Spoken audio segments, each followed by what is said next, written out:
Hey guys, Jen Redstreake here.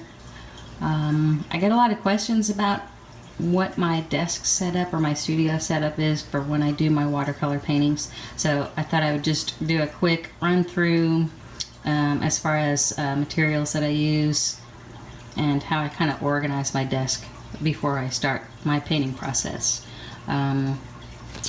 You'll see that these are my painting palettes. Basically, the painting palettes are super cheapy Jedi. I got them at Home Depot. You can get them at Lowe's. They're literally like maybe $1.20 for the big ones. The small ones are probably 50 cents. I use the small ones for when I teach classes.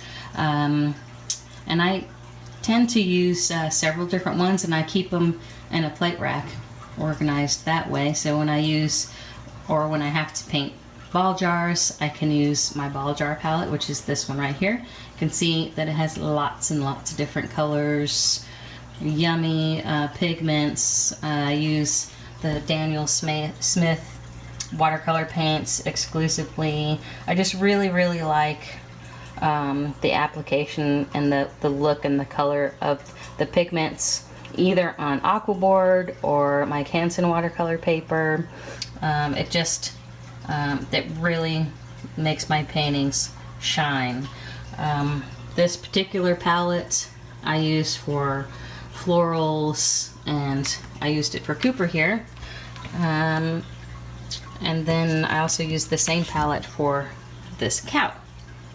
So I have different palettes for different things, and I use lots of different tips with my Black Gold Dynasty paintbrushes, which I love these paintbrushes. They can really take a beating, especially when I'm painting on aquaboard. Aquaboard has some tooth to it, and if you use cheapy Jedi brushes, they kind of tend to fray out a lot quicker. So I started using the Dynasty paintbrushes, the Black Golds, and I mean, you can see I don't really replace them very often. I have lots and lots of them, and I do not let my kids use these, because you know how kids are. They just let paint dry on them, and then, you know, it just makes for a bad situation.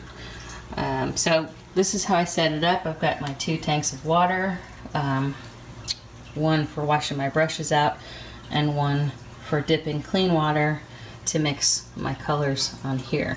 The other good thing about these is you can wipe off the middle with a wet cloth and have a nice clean new palette surface to work and mix your colors on. And since it's nice and bright white, you can really see what colors you're mixing really well. So you don't really need to test on a sample piece of paper or sample aquaboard to see what it's going to look like. And I have my iMac here so that I can pull up pictures to paint from. I take most of my pictures myself to work from. There's also several websites out there that have royalty-free photos that you can use commercial-free. So I use those sometimes as well. But this is basically how it's all set up. I sit here, I listen to a lot of audiobooks, and I paint. And I hope to do another video soon about my painting process, actually, because I don't use a whole lot of water when I paint. I tend to paint like semi-wet on dry paper. To explain that better, I'll have to do another video about that. But this is my setup, and these paper towels are the Viva paper towels. They're the only kind of paper towels I like to use. They're super absorbent. Every time I teach a class, I use them.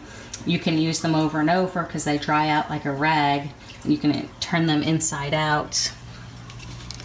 This one I've actually used several times. It's super dry now, and I can use it again. So that's my desk setup. Next time I'll actually sit down and paint.